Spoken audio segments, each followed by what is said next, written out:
Good morning, everyone. Thank you for joining us. I'm Whitney West, and I'm the Senior Director of Programs and Operations with the Palm Beach North Chamber of Commerce. And I want to welcome you to this month's Business Before Hours, presented by Congressman Brian Mast. I would like to do the Pledge of Allegiance, if you all could please rise. I pledge allegiance to the flag of the United States of America and to the republic for which it stands, one nation, under God, indivisible, with liberty and justice for all. Thank you. Events like today would not be possible without the support of our community partners. And today's presenting sponsors are Florida Public Utilities Company and Document Storage Systems Incorporated.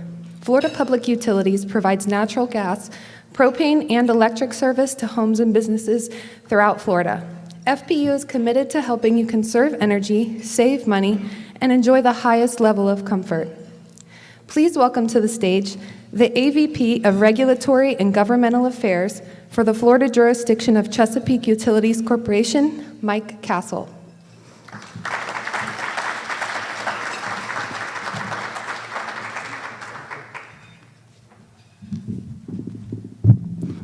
Well, good morning. And this is a great opportunity to be here, and it's great to see so many people starting to break the COVID isolation. So we appreciate it. We're very thankful to be a part of this chamber and all that you're doing here, Whitney and Noel. This is a great opportunity. As Whitney said, I'm Mike Castle from Florida Public Utilities. I thought I'd just take a minute or two today and talk a little bit about who we are, what FPU is doing specifically in this area. We're part of Chesapeake Utilities Corporation, which, if you're familiar, is headquartered in Dover, Delaware. We're not Chesapeake Energy Company. We have about 1,000 employees. We're operating in 7 different states, and we have roughly 250,000, a little bit more than 250,000 customers. And we are a diversified energy delivery company, so we've been delivering traditional utility services like natural gas in this area and propane distribution for over 160 years. But we're also an electric provider in the northern part of the state. We generate electricity there. We generate steam for several of our customers. We're also a mobile compressed natural gas company. We have many other services that we have in our portfolio. But the most important thing is that we are committed to this area. We're committed to all of our territories, specifically about economic prosperity and bringing sustainability to our customers and our communities.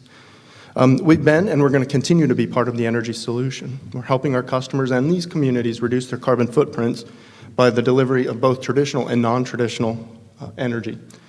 At the heart of our company, though, is the ability to provide energy, and while we're providing it in a safe and reliable and secure manner. Now, here you probably know Lynn Casella, and we look at our communities as a place where we serve and we live and we work. It's not just a place to be, but we accomplish that home feeling through people like Lynn, who serve on events like this and serve in chambers like this and all kinds of community events. But the thing about that is that nobody knows this community better than somebody that lives in it, such as Lynn. So FPU also believes that we are a critical part of the energy solution for this company and that natural gas plays a critical role in that. And as such, we're using projects all over the country at this point. We're up and down the eastern seaboard, where we're taking existing methane and carbon dioxide streams from things like wastewater, cows, chicken farms, and the such, and we're turning that into a form of renewable natural gas. So that RNG product is able to help not only the communities with the environment, but it helps farmers. It also provides some economic stimulus as well. So that topic of energy, for us, we believe it's got to be a rational and an informed discussion about a diversified energy portfolio. What I mean by that is it's got to balance multiple forms of energy. It's solar, it's wind, it's natural gas. It's even hydrogen that we're looking at as well, as many companies are, but it's also got to leave room for innovation and the development of ideas and technologies that we're not yet aware of. So today, energy is as much about the environment and water, agriculture, and economics as it is a utility delivery service. So we understand that our role in this community is very unique, and it's one that demands that we deliver a safe, reliable, and clean product, but we have to do it in a way that reflects the communities that we serve. So I'll just close real quickly with this. A couple of the projects we're working on that may be near and dear to your heart. First of all, we're bullish on Palm Beach. This is our largest territory. It was the corporate home of FPU before the acquisition by Chesapeake. And this area is in a phenomenal growth track. There's 17,000, roughly, new homes and businesses and schools coming to this area. And that, if you've seen in Florida Trend, for example, this is one of the fastest growing areas in the state.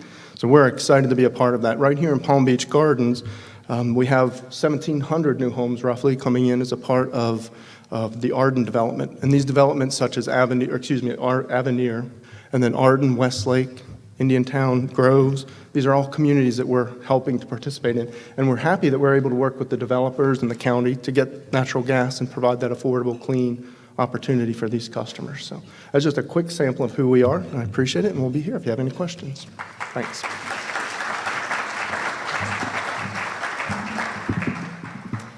Thank you again, Mike, and thank you to Florida Public Utilities for your support. Next, I would like to introduce Document Storage Systems. With over 25 years of experience, DSS knows what works. They are a health information software development and systems integration company. They provide services and solutions used daily by thousands of clinicians and administrative staff nationwide. They help reduce costs, streamline workflows, and improve patient care. Please welcome their Vice President, Finance, CFO, Robert Misroon, Jr.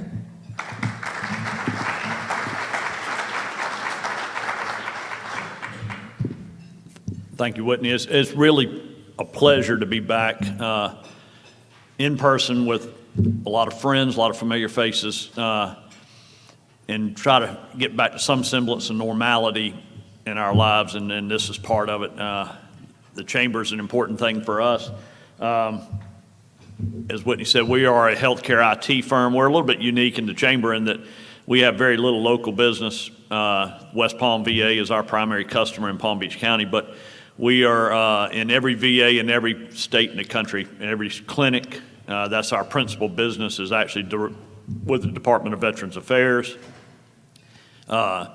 We provide the entire spectrum of healthcare IT, from clinical systems to administrative systems.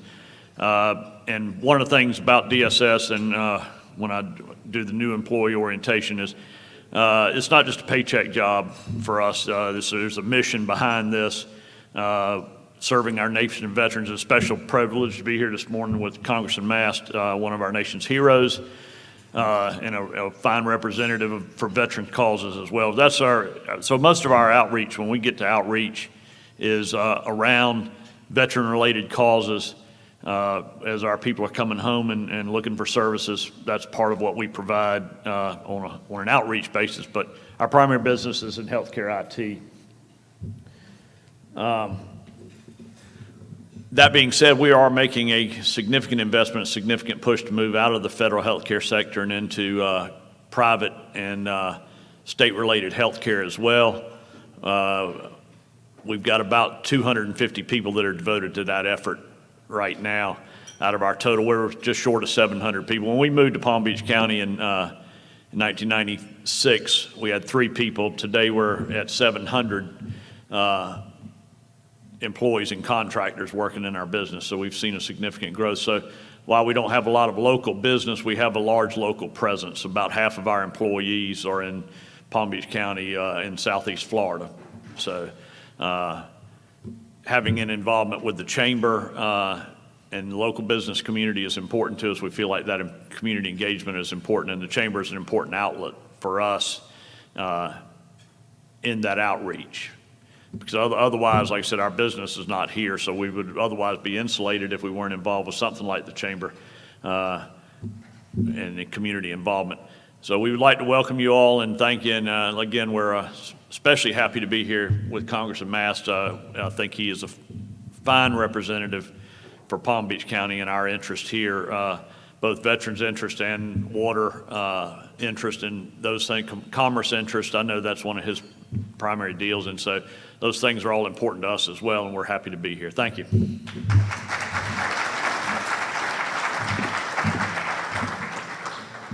Thank you, Robert, and thank you again to Document Storage Systems.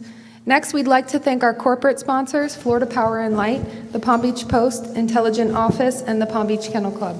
And of course, last but not least, we would like to thank Gary Lesser and the team at Lesser, Landy & Smith, as they are today's coffee sponsors. Also, congratulations to Gary. He is now the president-elect of the Florida Bar Association.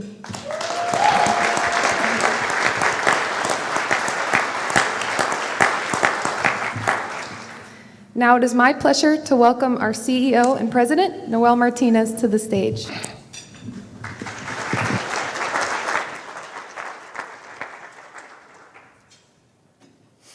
It's a little harder than you thought. Huh? Good job. All right, good morning, everyone. Good morning. Great job, Winnie. Thank you so much for kicking things off. Really appreciate it. And as always, I always like to start off by thanking the team at the Chamber. You've got an amazing staff working so hard to make this Chamber the best Chamber that it could be. And I know I said this last month, right? But I am so proud to work with these 5 amazing women. They make me better every single day. And I can't thank them enough for their dedication to this organization. So thank you, team. Really appreciate you guys.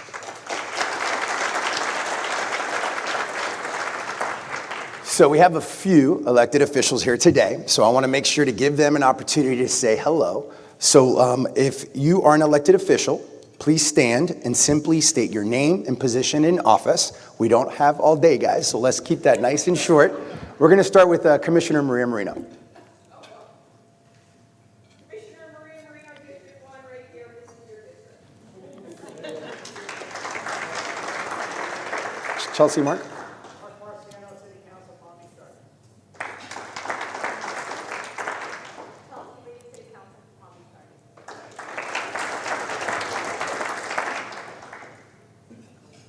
Chip. Chip Block, Vice Mayor, Jupiter Inlet Colony, friend of Brian's. Dan Cuniff as Mayor, Jupiter Inlet Colony, just sworn in for my 9th term, no term limits. I'm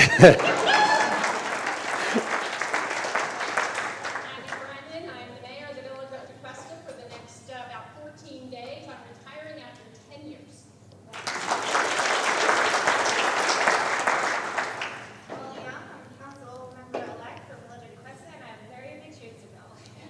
Welcome. Mr. Pierce. Fires, Mayor of Palm Beach Shores, pleased to be here. All right. Is that everyone? All right. Thank you all for your service. We really appreciate it. So now I want to take a moment to acknowledge our ambassadors. If you're an ambassador, please stand. I know there's a bunch of you here today. As you all know, this committee is an extension of our membership team. They volunteer at events, deliver new member packets, and they do so much more. Thank you so much for your commitment and your support of this organization. You could give them a big round of applause. Now I'd like to recognize the new chamber members for the month of February. And I have a pretty big list, so just bear with me here. Please turn your attention to the screens. Our new members for the month of February, we've got Palm Beach Gardens Youth Athletic Association, Genoptic North America, Milestone Meetings, Pantelides PR and Consulting, Camp Gladiator, Compass Self-Storage, Orchid Island Management Group, East Point Country Club, thank you Jennifer Sardone-Shiner for the referral, Yoga 6, World Panel Products Inc., 26 Connect, and last but not least, BurgerFi Palm Beach Gardens, thank you the Gab Group for that referral. We're thrilled to have you join the Chamber, and we encourage you to participate in upcoming events and get involved in some committees. There is no better way to get engaged in the business community than to be an active member of this organization. Let's give our brand new members a big round of applause and welcome them to the Chamber family.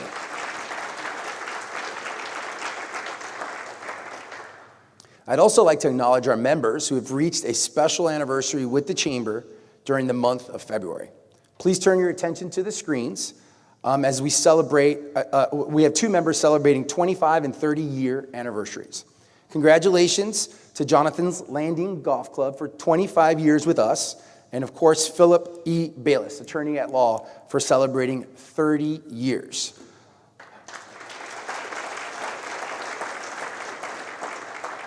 Our members are the heart and soul of this organization, and we congratulate you on your anniversary, and thank you for your support over the years.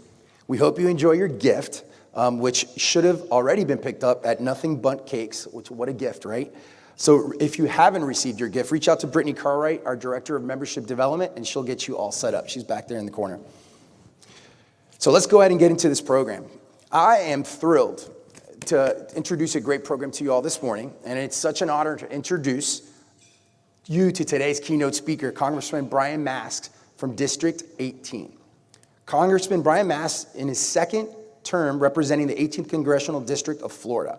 Prior to his election to Congress, Brian followed his father's footsteps by serving in the U.S. Army for more than 12 years, earning medals including the Bronze Star Medal, the Army Commendation Medal for Valor, the Purple Heart Medal, and the Defense I can't even say this word. Remember? Thank you, sir. Service Medal. While deployed in Afghanistan, he worked as a bomb disposal expert under the Elite Joint Operations Command. The last improvised explosion device that he found resulted in serious injuries, which included the loss of both of his legs.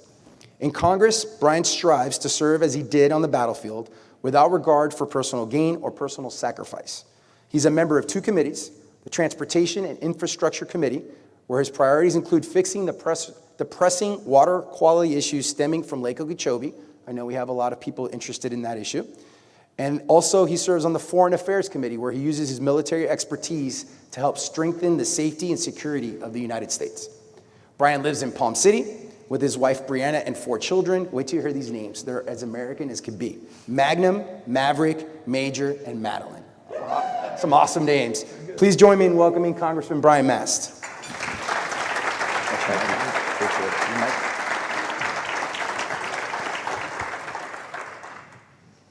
Making sure we got it? Some of you probably thought I had an itch or something like that. I was just turning my mic on. He read my bio and I was listening to it. I appreciate you sharing it with everybody. Wouldn't it be weird if it wasn't my last improvised explosive device that I found? I just thought that'd be kind of odd if there was another one after this. I was also looking at the picture right there, realizing that I need to expand my wardrobe.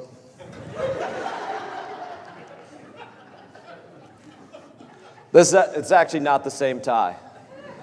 I just went and bought this on Tie Bar about 2 or 3 weeks ago, so it's a different tie, but it looks the same. It's not the same shirt either, because I also bought this shirt on Tie Bar pretty recently, but anyway, that's that. Chip, you said we're friends. I'll just leave it at that. We'll say we're friends.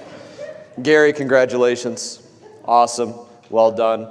Abby, you're really ringing this for every drop left. Another introduction, right? 14 days left, and we got to use up a couple. No, Abby's done an incredible job. I think everybody in this room knows that, and I think we're all going to be really excited to see where your next season takes you. We're going to be sad to lose you, but I think I probably speak for everybody in here when I say we're really excited for you and couldn't thank you enough for everything that you've done for the community. Let's give Abby another round of applause.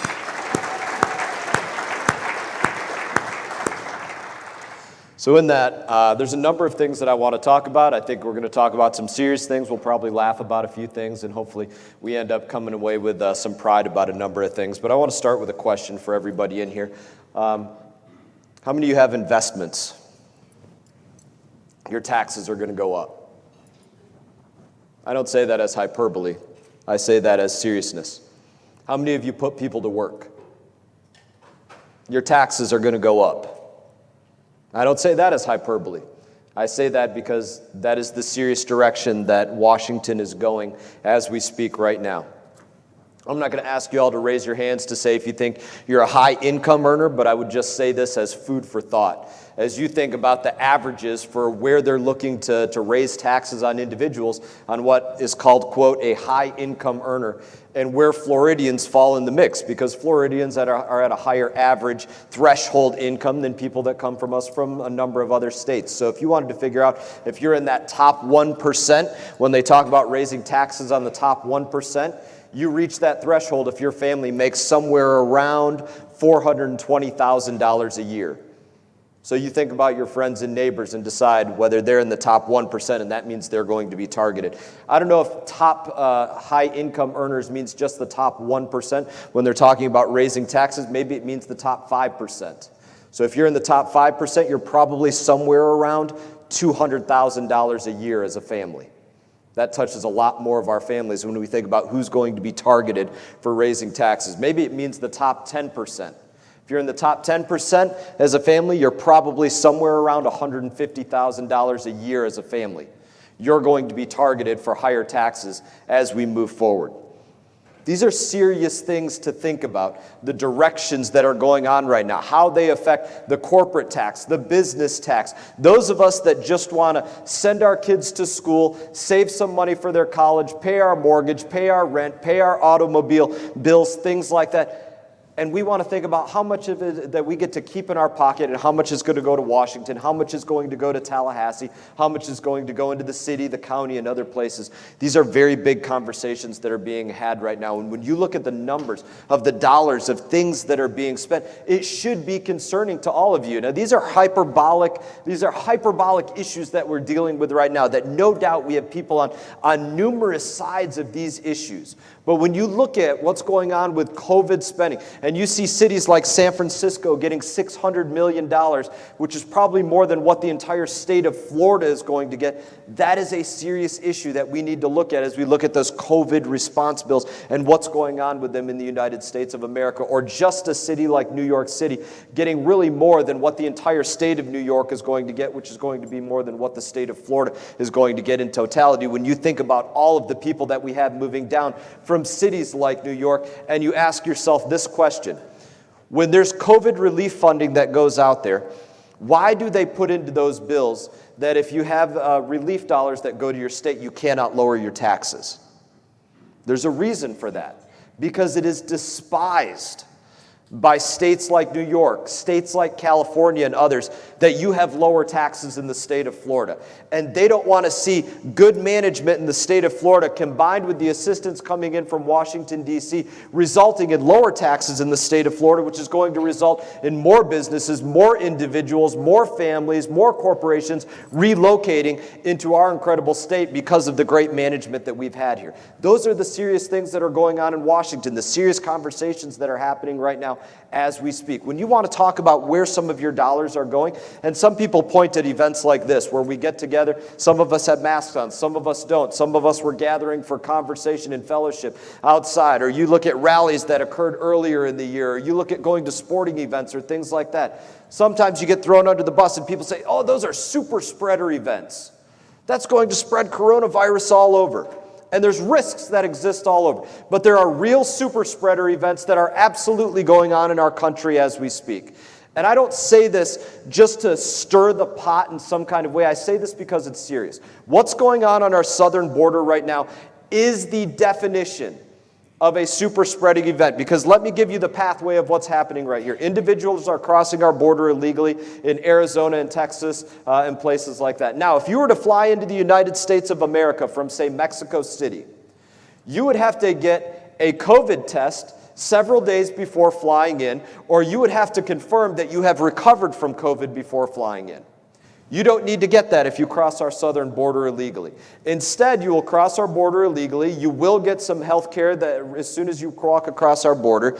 You will be given a bus ticket, probably not receiving any kind of test for COVID. Maybe you will, maybe you won't. There's some people that will, some people that won't. There's not a real rhyme or reason to it at this point. You'll get a bus ticket that's funded by your dollars, that will take you to somewhere like Brownsville, Texas, where you'll get off that bus and you'll head out to a 7-Eleven, you'll head out to a hotel, you'll head out to a restaurant or somewhere else to get something that you need while you're waiting for your next bus ticket to go somewhere across the United States of America. And as we just learned in this past week, without a requirement to even show up for court at a later date to have your asylum seeking adjourned or whatever else it is that you might need adjourned, a court date to have a notice to appear. That is the definition of super spreading when you look at what's going on in this environment and what's happening with the way that people get together or the way that people are tested or the way we have people being sent into our community. How can this affect us in Palm Beach County or Martin County to the north or St. Lucie County to the north of that very directly? Some of you might remember just about a year and a half ago, maybe a little bit more than that, when there was a threat, and Republicans and Democrats alike got up in arms about this when this was going to occur, where it was said there was a number of individuals that were seeking asylum. The courts were a little bit lighter here in our area as compared to Texas and Arizona and other places, and they were going to start directly busing and flying individuals that were waiting for asylum directly into our community. I don't know if any of y'all remember that, but our community in Palm Beach County on both sides of the aisle was up in arms about that.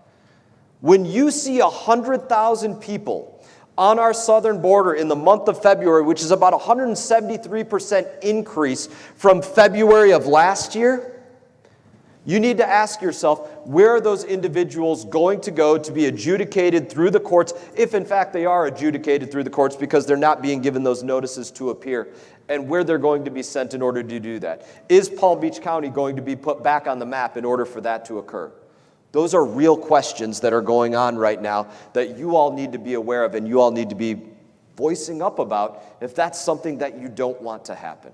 Now, I said we'd talk about some of these serious things. We'll talk about some of the things also that I spend the breadth of my time working on, the bread and butter of my time working on, and it's an honor to work on these issues because they affect our lives directly, locally, on a daily basis. And I love it when people in this room come to me and say, hey, this is something that's going on in our community directly. Do you think that you can help with this item? I know there's a few questions out there that are going to get fielded on some of those issues. I know some of you in this room, you were going through the Paycheck Protection Loan Program, and you called us up, and we did everything that we could to help you immediately, to help you find a banker, to help call the Small Business Administration or somebody else to say, what's going on with your loan? Where does it sit in the queue? How come somebody isn't calling you back? And if that's one of your businesses, or that's going to be one of your businesses, or you as an individual in the future, call us immediately. Myself, my staff, I don't care if you're a Republican, a Democrat, an independent, you've never voted, whatever it is, if you need assistance,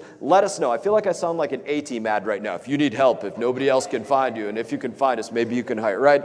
Kind of sounds like the old A-team thing. Maybe I'm just hearing that in my head. But I'm very serious. Reach out. Let us know. We'll do everything that we can to help you. And I couldn't say that more seriously. In the aim of doing everything that we can to help, biggest issue that I work on, which is not the sexiest issue in Washington, D.C., is our water issues. What goes on with toxic discharges coming into our East Coast from Lake Okeechobee? What goes on with nutrients going into our waterways? What happens with all of those issues so that we as Floridians can go out there and have clean water behind our houses, so that we can jump off of our docks, so that we can go out into the water, that we go out there and buy a boat so that we can go out there and get on top of, so that we can have our kids in the water without having to worry about, are they going to have kidney failure to death or some point in between because of the toxic, literally toxic algal blooms that they're coming in contact with because of what the Corps of Engineers is discharging into our communities. And when we look at that, right now we are at an inflection point in the state of Florida where it is going to be decided for the next several decades where water out of Lake Okeechobee is sent, when it's sent, how it's sent, what directions it's sent into, and by what volumes it's going to be sent into multiple directions. That is being decided by the Corps of Engineers right now as they're going through a new process known as the Lake Okeechobee System Operating Manual. I wrote the bill demanding that they redo that regulation for Lake Okeechobee. It's almost complete at this point. If that's something that you all care about, I hope you reach out to our office. We'll give you the phone number for the U.S. Army Corps of Engineers, the email address for the U.S. Army Corps of Engineers, the physical address for the U.S. Army Corps of Engineers, so that hopefully you, every person that you know, every child that you know in a school, every school in your district or the community that you're a part of, reaches out, calls the Army Corps of Engineers and tells them that they can't send toxic water into our community. They might need to manage water for flood control and other things, but if they're going to send poison water into our backyards, that is a bridge too far, and that would be my encouragement to every one of you, is to let them know. Reach out to every person, business, entity, individual that you know, and demand that they reach out to the Corps of Engineers to let them know that as well, because what happens with this, as I've said already, is going to decide what happens for that water management for the next 10 or 20 years, and I couldn't be more serious on that. Last thing that I want to say to you all in terms of formal remarks are this. I talked about some things that are very clearly upsetting to me about what's going on with some of the management in our country right now. And it doesn't mean that there aren't positive things that are going on right now as well. I talked to you a little bit about what's happening with the water and how important it is right now, and how important it is that you reach out. But the last thing that I want to say on all of that is this. For all of the griping that I'm doing right now, and a number of us had conversations before where we talked about some of the things that are upsetting us. Maybe other people in this room have things that they're elated about, and we'll probably get to some of those issues as we get into Q&A. I can say this with concrete certainty. There's not one other country anywhere in the world that I would rather be a part of. There's not. It's the truth. And I'll bet you all agree. There's not one other capital anywhere in the world that I would rather be given the honor of going to work in. There's not one other government anywhere across this globe that I think does a better job than ours. As great as I think that we could be going in some other directions, there's still not one other place that I would rather be. We are still the most outstanding country ever to be established on the face of this earth. And I have no doubt that that is going to continue because this world and this country is bigger than any one individual. It's bigger than me. It's bigger than our president. It's bigger than our previous president. It's bigger than any one member of Congress, any one member of the Senate. And I think what defines us as I look at other veterans in this room, like Chip and others, is the way that we find this path, not just in the military, but in other places, to go out there and serve things that we find to be bigger than ourselves as individuals. And as I look out at the businesses in this room and the corporations that are represented, I wish that I could give you a 1-hour talk on all the times that I've seen you out there helping the Boys and Girls Club, or helping this nonprofit, or going out there and doing a community cleanup or a beach cleanup, going out there and fighting for your local waterways, going out there and doing things with the work of your hands, with the dollars of your businesses or the dollars of yourselves as individuals, to serve things that you found to be bigger than yourself as just an individual. Our community does it better than anywhere else that I've seen. I've seen folks go out there and give away literally probably thousands of pounds of hand sanitizer as I look at one individual in the room. I've seen people out there picking up cigarette butts on the beach as I look at another person in this room. You all do it well. And you make it a case that when I go to Washington, I say it because I truly believe it, that I represent the most outstanding district anywhere in the country, and I would challenge anybody to prove me wrong. So in that, I would just say this. Thank you all for letting me be your representative. Thank you for letting me come here and speak to you all today. And I look forward to answering any questions that you all might have for me. There's no holds barred.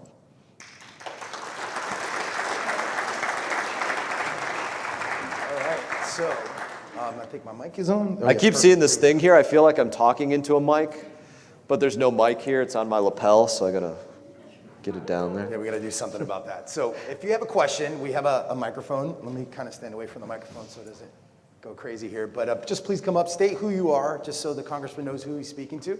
And I know Commissioner Marino has a question. Yeah, I'm not this tall, though. Okay. I wish I was. Anyway, American Rescue Plan. I'm going to start with a hard one first. Yeah, fire away. Okay. The Chamber has a Smart and Connected Regions Task Force. I happen to be the chair of that. Chip Block happens to be my co-chair. Not that we've done a whole lot lately because we haven't had money to do anything, but in the American Rescue Plan, I believe there is money put aside for transportation. I also sit on the South Florida Regional Transit Board, which is the Tri-Rail, and being with the County Commission, we also fund PalmTran. What do we need to do to get some of that money here for some of those projects, and also to help us build some additional stations so we can move people by rail instead of by cars? So what do you need to do to get more dollars in some of these allotments that have been put forward in Washington, D.C., to get them into our community? Now, as much as I might not like some pieces of legislation, I'm going to do everything that I can to take those dollars and move them into our community. What are some of the challenges that I face? I talk about some of them already. I don't think this is hyperbole to most of the people in here. Listen, Florida is not high on the priority list for this administration. Governor DeSantis is doing an outstanding job, but that doesn't mean that he has the same relationship with President Biden that he had with President Trump. That's just, like it or not, that is the truth of it. When you look at these numbers, and I'll rattle a few of them off to you, San Francisco, $600 million of those bailout dollars. $12 billion in foreign aid, $1.5 billion for Amtrak, some of that's in transportation, $200 million for museums and libraries, $270 million for endowment for the arts. And you ask yourself, how much is going to come into Florida and other places? There are priorities that unfortunately are not Florida right now. I will do everything that I can to write a letter, make a phone call, ask for dollars in these programs, work with other local representatives like Lois Frankel or Ted Deutsch or Alcee Hastings to get those dollars into our community. But I can't pretend to you that it has the same likelihood of New York as New York getting those dollars, or California getting those dollars, or Illinois getting those dollars. It's just not the case, and that's the difference between red and blue states right now. What can we do to help you? You can, number one, talk about the grants that you want or that you're looking for. Let us know exactly what part of it that you want to fund. Explain to us why it makes sense, and then let me go and speak to Pete Buttigieg, the new transportation secretary, and say, this is why we need dollars into this project. This is why it's in good investment. And we'll go out there and we'll swing the bat as hard as we can, and we'll do everything that we can to help it make sense for those individuals. The point of what I was just saying before was simply, I don't think anybody in this room is naive, but let's not be naive and think that there is not politics at play in this as well. Thank you. Absolutely. What else y'all got?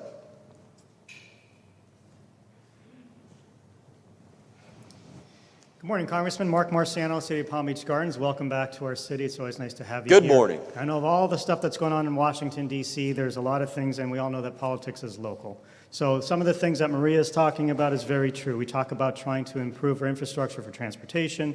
It's a very key, important issue. Something that's even smaller than that may seem very trivial, but something that the residents of this city continue to complain about is our post office.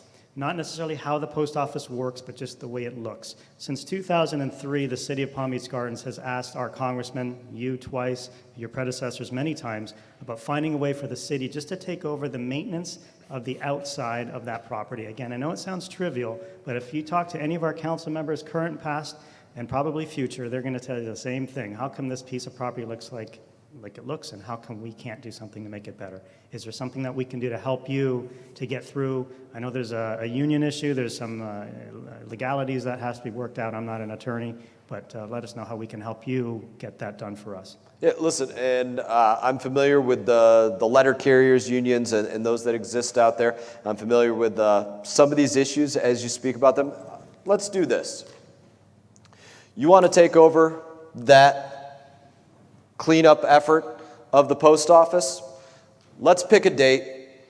I'll write a letter to the U.S. Post Office letting them know that we're going to go out there and cut the grass, trim the bushes, pick up the garbage, whatever it is that needs to be done. We'll give them a notice that we're going to show up, and if they want to kick us off the lawnmowers, we'll challenge them to do so. And we'll give them a notice after that we intend to do it on whatever the periodical basis that it needs to be done. How about that? We'll just do it.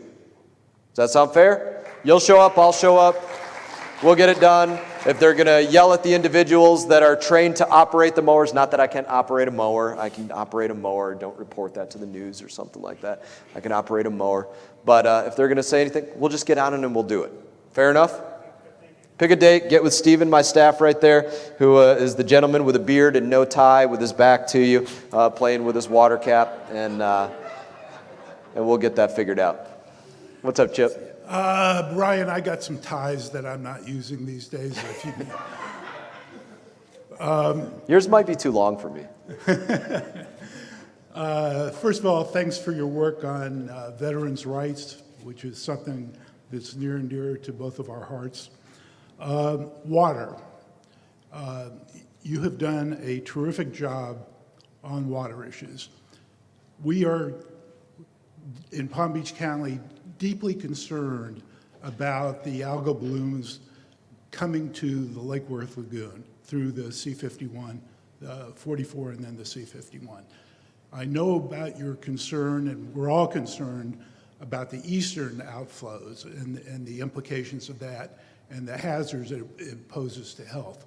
But the Lake Worth Lagoon is a treasure here in Palm Beach County, and we're concerned that the county is not standing up strongly enough to protect that lagoon in the way that you're protecting the St. Lucie and the Indian River estuaries. So let's talk about that on a couple of different fronts. Number one, the pathway to get water to the Indian River Lagoon is a little bit different than the pathway to get water out to the St. Lucie. The Corps of Engineers operates the pathway to get water to the St. Lucie. The South Florida Water Management District, while they have purview in all of it, operate the canals, have ownership of the canals to get water to the Lake Worth Lagoon. That's a good thing for your front. That means the Corps of Engineers can't just basically, ram it through without going through another layer. That's a positive threshold that you have there to prevent them in your direction. Here's one of the challenges that you face in this, just in terms of messaging on this front. Over the course of the years, I think anybody that's paid attention to this issue knows that there's a lot of people on a lot of different sides of it. And a lot of the folks that are in the county, specifically of Palm Beach County, have argued against the discharges out of Lake Okeechobee in Martin County, saying that they're not really harmful, they don't really do this to the area and that kind of thing. And you see that argument. And so when they make that argument, it makes it really difficult for them to argue when they don't want them to come out in their lagoon. The argument still exists, but it doesn't exist with the same amount of balance because you were just arguing differently. Not you, but somebody was just arguing differently. Chip does an incredible job fighting on our water issues, by the way. Absolutely incredible job. Get emails from him all the time. He pays in a good way, not, like campaign, give me dollar emails, like good emails. So he does a great job. Everybody should be proud of that. So that's a little bit of the difference that you face on those two sides. Now, I'm willing to do everything that I can, again, as well on this front to make sure that we don't get those discharges. And here's one of the ways that I'm fighting on that. I have a bill with the U.S. Army Corps of Engineers right now, and this goes back to some work that I've done over the course of since I've been in Congress in trying to define what is toxic in that water because it wasn't defined before. We said, people used to call it harmful algal blooms. There's harmful algal blooms. Well, we get that they might not be good for you, but what is that? So I asked the EPA to come up with a numerical standard for where those algal blooms are toxic. And after fighting with them, they came up with the number 8 parts per billion microcystin in that blue-green algae, or 8 micrograms per liter. To put that into perspective, in our communities in both Palm Beach and Martin County, we will get discharges coming out of that waterway of 400 to 600 parts per billion, if that tells you how toxic that is. 8 parts per billion, you're a human being, don't come in contact with it, you could have liver failure to death. We're getting 400 to 600 parts per billion. It's a very serious deal. So this piece of legislation that I have out there that I would love to have everybody's support on in terms of cities and counties and just communities and people reaching out and writing to the Corps of Engineers is to say, you can't discharge water into our communities over 8 parts per billion. You might need to conduct flood control. You might need to move water, but you can't move toxic water from this separate water body because it's a separate water body.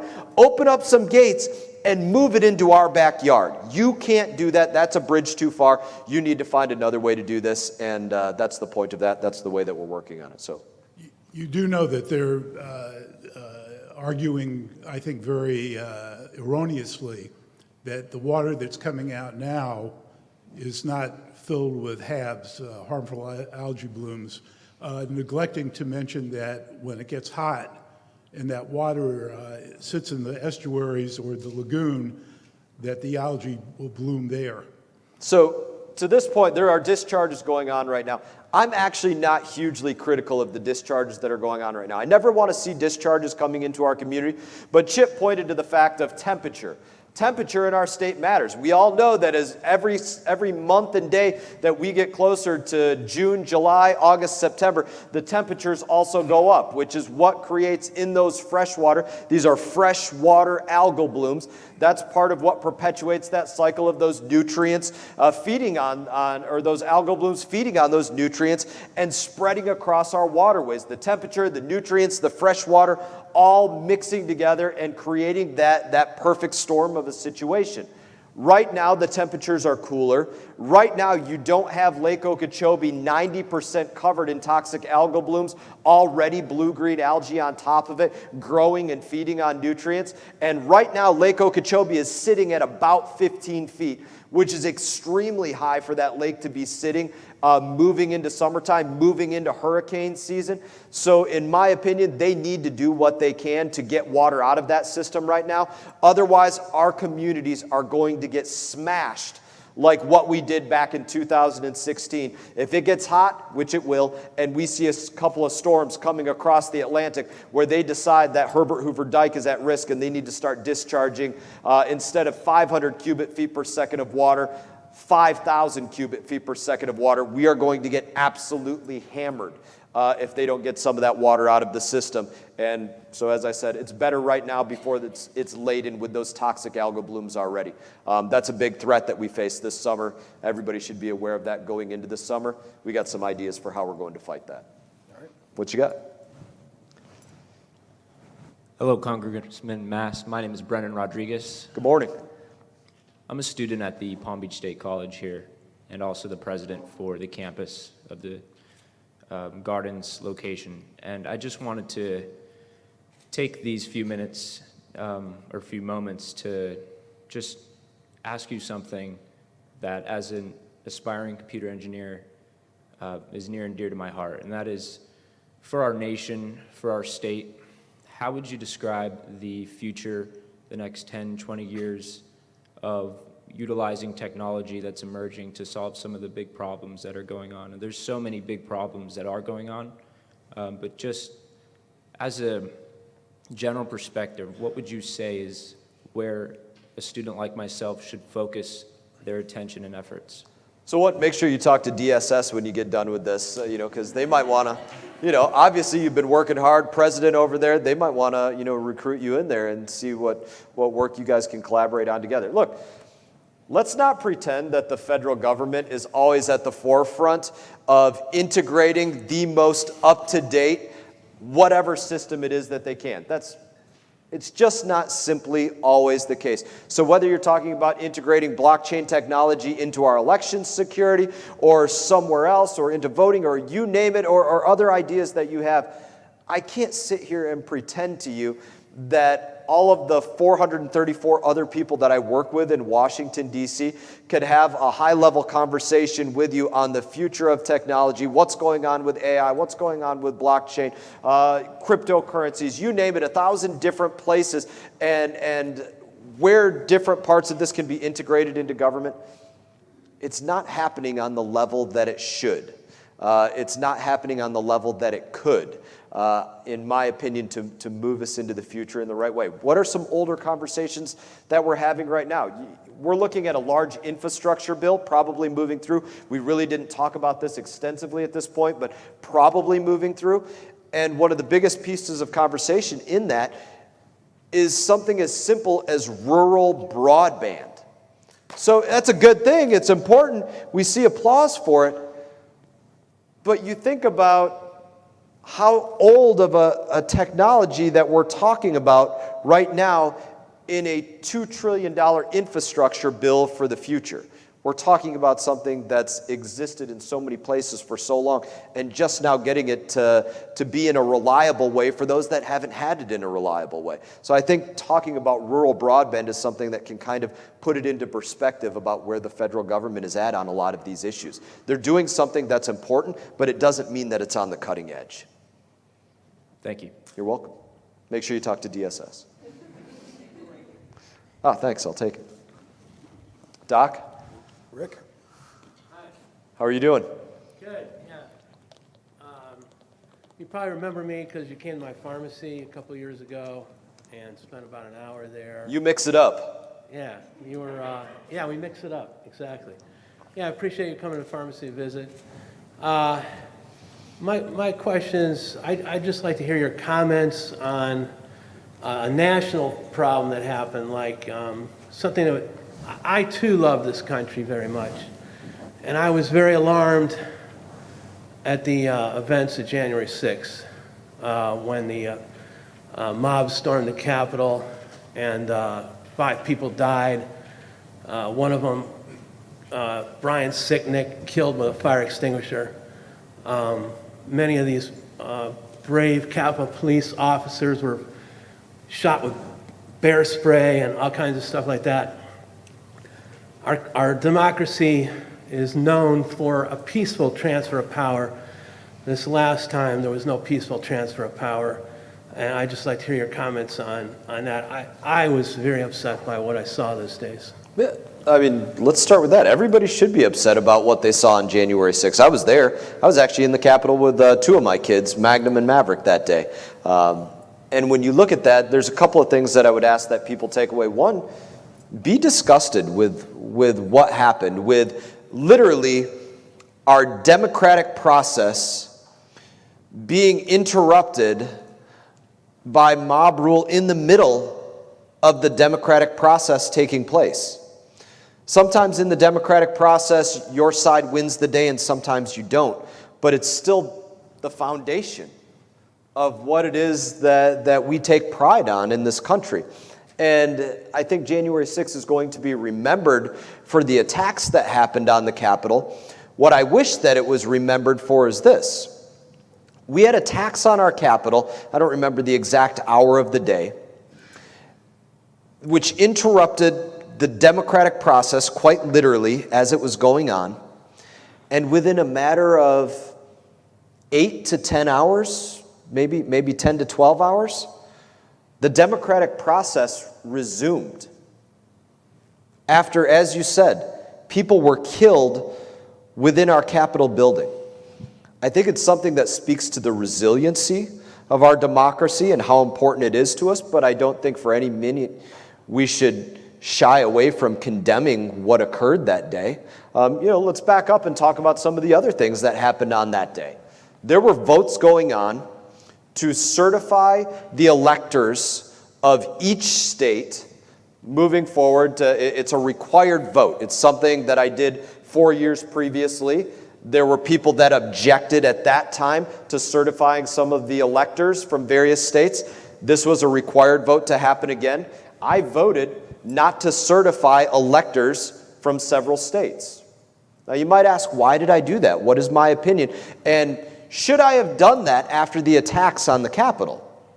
And in my opinion, having an argument to do something doesn't change. The validity of that argument, in my opinion, doesn't change because there was a heinous attack on our Capitol. That didn't change my reasons for it. I didn't like what happened, but it didn't change my reasons for it. And so let me go back to a little bit about what my reasons were on that day, which exists to this day. And they actually go even further to talk about some of the legislation that I've been upset about, known as H.R. 1, which will dramatically change our elections in this country. But I don't know how many of you all requested absentee ballots in this last election, whether for a primary or whether for a general election. But if you did, I requested absentee ballots as well for the primary and general election, both my wife and I. We didn't use them, but we used them to review all of what was going on the ballot. And when we went to our polling location, we went to that polling location and we didn't bring our absentee ballots with us, either time. And the people there know me, right? I'm reasonably recognizable. They knew, okay, it's Brian Mast, his wife. And they said, hey, do you have your absentee ballot? No, we didn't bring them with us. And they said, okay, we need you to wait over here for about 10 minutes while we verify that your absentee ballot hasn't been sent forward. And then after that, they said, even though we verified that, your ballot that you put forward today is still going to be only provisional for another 3, 4, 5, 6 days. This is what goes on in Florida law to make sure that this doesn't get mixed up in the system in some kind of wrong way. And that's what occurred. Even though they looked at me, even though they knew me, even though they could verify that this was the case. That doesn't happen in all states. That didn't happen in a number of states. In fact, in a number of states, there were very specific efforts to mix up ballots, regardless of the dates that they came in, regardless of verifying whether people got multiple ballots or not. And for me, that is why that I didn't vote to certify several of the elections in several states. There is not a vote to certify the entire election of the presidency. That doesn't exist, but there was a vote to certify each and every state, and several of those I didn't, not to beleaguer that point. But that's a little bit on that, sir. I appreciate the question. All right, thank you. And I'll look forward to being back to the pharmacy. Okay, thank you. Take care, sir. All right. Noel, does that mean we've exhausted our time? Are you giving me the hook? Or? I think we've got time for another question, if there's any other questions out there. We got one. Katie, okay. We've got about 3 minutes. Very good. I'll try to answer briefly, which is not normal for people in politics. Yeah, the pressure's on. So. Good morning. My name's Katie Spitzig. I'm Good the morning. Director of Education for Junior Achievement. I'm a former Palm Beach County teacher and assistant principal. You actually spoke to my students at Independence Middle a couple years ago, Yeah. so appreciate that for supporting education. So of course, I have an education and schools-based question. Makes sense. As a former teacher, one of the reasons that I left the classroom was that I couldn't support my family on the pay that teachers are making. I know that recently in the state of Florida, we increased the minimum salary, but in doing so, it really crushed the morale of the people who had been there for a long time. For example, after working for 10 years in the classroom, I was starting to make the exact same thing as a brand new teacher when this passed. I know recruitment of new teachers is important, but what are we doing to retain the teachers that are there, especially in the environment that they're working today? So I understand the frustration of what you're saying. When somebody's coming in on day one at the same level as somebody that's been there on year 10, or whatever the number might be, it doesn't mean that it's not a step in the right direction, though. And I don't think that you're trying to say that it's not. But it's just something that I would point to say it has to start in one place. I want to see our teachers make more. My kids are actually homeschooled. My wife, I couldn't say enough good things about her. Kids do not treat their parents the way they treat their teachers in the exact same way. Not to say they always treat the teachers in the right way either. But I'm very sympathetic to what it is to go out there and try to educate kids, and very proud of the work that you do on them. I'd be very interested in having a conversation on what you think we can do more to support teachers, and to try to make sure that we move forward positively, just to say, we're glad that we see more dollars going in at an entry level. Now what can we do to make sure that they stay? Absolutely. So let me know, and I'll have the conversation with you and any other educators that want to come to the conversation to make sure that we do get to the right place. I don't have the same purview of it. I don't sit on the Committee of Education and Workforce federally. I sit on Transportation and Infrastructure and Foreign Affairs, and it's largely, as I'm sure you know, dealt with at the state level. Yes. But I'll do everything that I can to help you work on that retainment. Great, thank you. Thank you. All right, let's give the Congressman a big round of applause. Hey. Again, I wish you all the best. He's got a few things to say. I'll say them from up here. So first of all, Congressman, thank you so much for your service. Thank you for your time this morning. We really appreciate all you do for us. Let's give him one more big round of applause for being here today. Before we end today, I want to make sure I tell you about some upcoming events that we have. I'm looking forward. Our next Business Before Hours is going to be held virtually on May 19th. It's going to be our annual Education Award, so make sure to tune in and check that out. On April 14th, please join us at the East Point Country Club at 3 p.m. for our annual Women in Business Tea, which is always a very, very popular event where you get to wear these really nice fancy hats. Of course, on April 28th, we are having our Valor and Community Service Awards, where we are recognizing our first responders. Thank you, FPU, for your sponsorship on that. And we have tons of exciting events coming up, so make sure to log on, check out our website and see what's coming up. On behalf of my fellow board members, thank you so much once again to today's sponsors, chamber members, and Congressman Mast. Our region will continue to thrive because of your meaningful engagement in our community and collaborative efforts to keep Palm Beach North Florida's Prosperity Coast. Thank you so much, everyone, and have a great day.